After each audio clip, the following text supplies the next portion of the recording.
बिस्मिल्लाहिर्रहमानिर्रहीम। 27 रजब इस्लामी तारीख़ की वो अज़ीम तारीख़ है जब अल्लाह तबारक व तआला ने नबी करीम सल्लल्लाहु अलैहि वसल्लम को सफ़र इसरा और मेराज से सरफराज फरमाया। कुरान मजीद में अल्लाह तबारक व तआला ने इस सफ़र इसरा का ज़िक्र सूरह बनी इसराइल में फ़रमाया है और काबिल तवज्जो बात यह है कि आप सल्लल्लाहु अलैहि वसल्लम मदीना मुनव्वरा की तरफ हिजरत फरमाकर तशरीफ़ ले जा रहे हैं। सफ़र ताइफ़ और आमुल हुज़न के बाद और हिजरत से क़ब्ल नबी करीम सल्लल्लाहु अलैहि वसल्लम को सफ़र इसरा और मेराज से सरफराज किया जा रहा है। काबिल तवज्जो बात यह है कि मदीना तैयबा में आप सल्लल्लाहु अलैहि वसल्लम के बराह रास्त मुखातबीन यहूद हैं और सूरह बनी इसराइल में अल्लाह तबारक व तआला सफ़र इसरा के बयान से इस सूरत का आगाज़ फरमा रहा है। नबी करीम सल्लल्लाहु अलैहि वसल्लम को सफ़र इसरा मस्जिद हराम से मस्जिद अक़सा तक करवाया गया।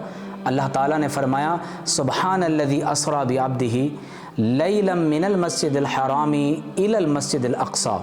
फरमाया, पाक है वो ज़ात जिसने अपने बंदे कामिल को मस्जिद हराम से मस्जिद अक़सा तक सफ़र करवाया। अल्लज़ी बारकना हौलहु, जिसके इर्द गिर्द को अल्लाह तबारक व तआला ने बाबरकत बना दिया है। लिनुरियहु मिन आयातिना, ताकि अल्लाह तबारक व तआला आप सल्लल्लाहु अलैहि वसल्लम को अपनी जलीलुल क़दर आयात दिखाए।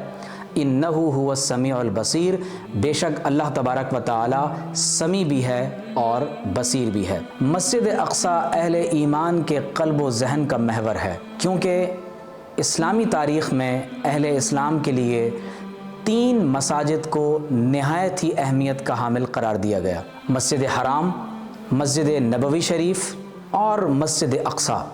इस वक्त हमारे लिए नहायत ही अफसोस की बात यह है कि इस वक्त हमने मस्जिद अक़सा को भुला दिया है। नबी करीम सल्लल्लाहु ताला अलैहि वसल्लम ने इरशाद फरमाया कि जिस शख्स ने मस्जिद अक़सा से मस्जिद हराम तक सफ़र के लिए हज या उम्रे का एहराम बांधा, अल्लाह तबारक व तआला मस्जिद अक़सा से एहराम बांधने के इस अमल को बंदे की मग़फ़िरत का सबब बना देगा। मस्जिद अक़सा मुसलमानों के लिए इसलिए भी अहमियत की हामिल है कि ये मकाम न सिर्फ़ सफ़र इसरा और मेराज की वजह से मशहूर है, बल्कि आप सल्लल्लाहु अलैहि वसल्लम ने यहाँ खड़े होकर तमाम अंबिया किराम अलैहिमुस्सलाम की इमामत भी फरमाई। इस मकाम पर एक क़ुब्बतुस सख़रा भी है। आपने सुनहरे रंग का एक गुंबद देखा है, इसके नीचे एक चट्टान है। ये वो मकाम है जहाँ से नबी करीम सल्लल्लाहु अलैहि वसल्लम ने तमाम आसमानों के सफ़र को शुरू फरमाया और फरमाया सुम्मा उरिज बी, और फिर मुझे यहाँ से आसमानों की तरफ ले जाया गया। सूरतुल मारिज कुरान मजीद में एक सूरत है जिसमें अल्लाह ताला फरमाता है कि तारुजुल मलाइकतु वर्रूहु इलैहि फ़ी यौमिन काना मिक़दारुहु 50 अल्फ़ सना। फरमाया कि अल्लाह तबारक व तआला की बारगाह में एक दिन की मिक़दार में फरमाया फ़रिश्ते हाज़िर होते हैं और फरमाया उस एक दिन की मिक़दार तुम्हारे 50,000 सालों के बराबर है। आप अंदाज़ा कीजिए कि फ़रिश्ते जो नूर हैं, लाइट हैं, जब वो अपनी रफ़्तार से सफ़र करते हैं तो एक दिन में अल्लाह की बारगाह में हाज़िर होते हैं और उस एक दिन की मिक़दार कुरान मजीद ने 50,000 सालों के बराबर बताई है। लेकिन दूसरी तरफ जब हम सफ़र इसरा और सफ़र मेराज की बात करते हैं तो आप सल्लल्लाहु अलैहि वसल्लम रात के मुख्तसर हिस्से में मस्जिद हराम से मस्जिद अक़सा में तशरीफ़ लाए और फिर मस्जिद अक़सा से 7 आसमान और फिर सिदरतुल मुंतहा तक और सिदरतुल मुंतहा से काबा कौसैनी औ अदना के मकाम तक तशरीफ़ ले गए और फिर वापस भी तशरीफ़ ले आए। शेख अकबर अलैहिर्रहमा फरमाते हैं कि सिदरतुल मुंतहा वो मकाम है कि जहाँ ज़मीन से कोई ऊपर नहीं जा सकता और जो ऊपर के मकाम के लोग हैं वो नीचे नहीं आ सकते। ये फ़ाइनल डेस्टिनेशन है।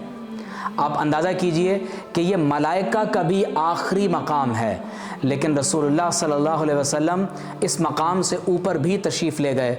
आलम बशरियत हो, عالم ملکوتیت ہو، حضور علیہ الصلوۃ والسلام ان تمام مقامات سے ماورا ہو کر آسمانوں پر اور آسمانوں کے بعد بھی تشریف لے گئے، اور ثم دنا فتدلی فکان قاب قوسین او ادنی، اس مقام سے آپ علیہ الصلوۃ والسلام کو سرفراز کیا گیا، اور جب اس بلند مقام پر پہنچے جو لامکاں ہے تو اللہ رب کریم نے آپ علیہ الصلوۃ والسلام کو ابدیت کے لقب سے سرفراز فرمایا۔